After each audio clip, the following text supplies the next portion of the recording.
En su tiempo, llamó a Abraham para hacerlo padre de un gran pueblo, al que luego instruyó por los patriarcas, por Moisés y por los profetas, para que lo reconocieran, Dios, único, vivo y verdadero, Padre providente y justo juez, y para que esperaran al Salvador prometido.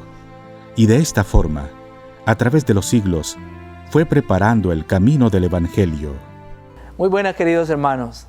Estamos en el segundo día de la novena al Niño Dios. Y en esta ocasión quiero compartir con ustedes el siguiente tema: la alianza de Dios con su pueblo. A lo largo de todo el Antiguo Testamento podemos conocer las diferentes alianzas que Dios hizo con su pueblo. Y estas alianzas son hechos que no se comprenden como acontecimientos aislados de nuestra vida, sino que se transforman para nosotros en memorial, en historia de salvación, con los cuales el pueblo de Israel perpetuó su alianza y su memoria en celebraciones litúrgicas, como la liberación del pueblo de Israel de Egipto, alianza que se sella con estas palabras del libro del Deuteronomio: guárdate bien de olvidar las cosas que han visto tus ojos y que no se aparten de tu corazón mientras vivas. Cuéntaselas a tus hijos y a tus nietos. De esta manera, Dios estableció su alianza con el pueblo de Israel. La Sagrada Escritura y el Catecismo de la Iglesia Católica nos proponen diferentes etapas de la alianza de Dios con el pueblo escogido. La primera etapa es la alianza con Noé. Después de la caída de los primeros padres, Adán y Eva, en el pecado, la transgresión de la ley de Dios tuvo muchas consecuencias inmediatas y decisivas en la relación de Dios-hombre y la relación hombre-Dios. Y es que el pecado precisamente eso es lo que hace: rompe la amistad que tenemos con Dios. El pecado llevó al hombre a la destrucción, al desorden, a la ruptura de la amistad con Dios. Habiendo mandado el diluvio, Dios encontró a un hombre justo en la tierra con el cual pactaría una alianza. Además, a este hombre le da a conocer su plan para la restauración del mundo. Así nos lo narra el libro del Génesis. Dijo pues Dios a Noé: he decidido el fin de todo ser, porque la tierra está llena de violencia a causa de ellos, y he aquí que yo los destruiré con la tierra. Podemos hablar aquí de un amor joven, del amor juvenil de Dios hacia nosotros, un amor que todavía no había madurado. Y Dios también le pide a Noé que construya una barca. La Biblia nos afirma que en medio del diluvio, Dios se acordó de Noé, varón justo, al cual junto a su familia lo salvará y sellaría su alianza con el signo del arco iris y de las nubes. La segunda etapa de la alianza es cuando Dios elige a Abraham. Las bendiciones patriarcales son la primera promesa de Dios a Abraham. Y vemos tres grandes promesas: larga vida, tierra y descendencia, como lo plasma el capítulo 15 del libro del Génesis. Abraham va a ser y es un personaje fundamental para comprender la fidelidad de Dios con su pueblo en la historia de salvación. Y es que Dios siempre es fiel a su alianza. Aunque nosotros rompamos la alianza, como dice el apóstol San Pablo, Él siempre permanece fiel. Un acontecimiento principal en la vida de Abraham es cuando Dios le pide sacrificar a su hijo Isaac. Imagínese usted, Dios le ha dicho: vas a tener una descendencia. Le da un hijo y después le dice que lo sacrifique. Abraham vive de la espera. Es un momento importante. Es un acto profundo de fe. Antes de sacrificar a su hijo, el ángel de Dios le dice que no lo haga y hace una alianza con él. Por ello, Abraham va a ser el modelo en la revelación cristiana, modelo de fe, hombre justo ante Dios. Y la tercera etapa de la alianza es cuando Dios forma a su pueblo. Nos narra el libro del Éxodo.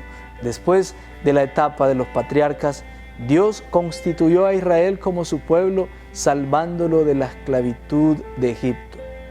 De esta manera, el Éxodo será el acontecimiento central en el cual Dios manifiesta su poder y su predilección por su pueblo.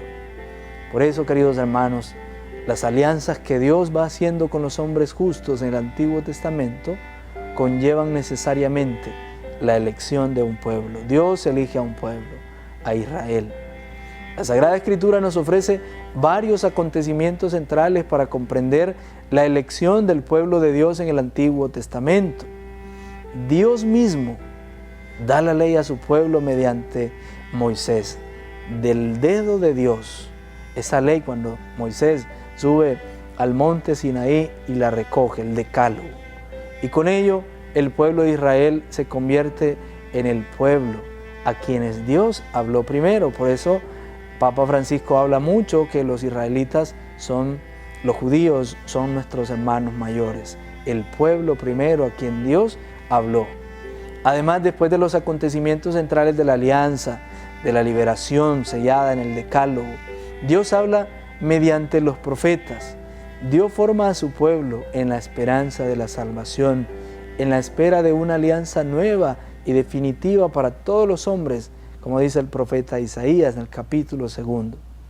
En los profetas descubrimos a un Dios que, además de haber elegido a un pueblo, se preocupa por su salvación y una redención definitiva que Él mismo les dará. Por eso Dios no es el que crea y se aleja, como han dicho algunos filósofos. Dios es el Dios cercano, que permanece, que está cerca, que no nos suelta de su mano. El profeta Ezequiel también anuncia la restauración de Israel y la purificación de todas sus infidelidades. Además, el profeta Isaías anunciará que esa redención es para todas las naciones. Ya no solo es el pueblo de Israel, sino todas las naciones. Ya no habrá excepción de personas. El nuevo pueblo de Dios lo constituyen todos los hombres que se vuelven a Dios, sobre todo los pobres y los humildes del Señor, como dice el libro de Sofonías. Las mujeres santas también son destacadas dentro del pueblo que Dios escogió. Entre ellas podemos mencionar a Sara, a Rebeca, a Raquel, Ana, Judith, Esther y finalmente nuestra Madre, la Virgen María. Sin duda, son prefiguraciones de la alianza definitiva que sellará de una vez y para siempre el sacrificio que nuestro Señor Jesucristo hizo en la cruz.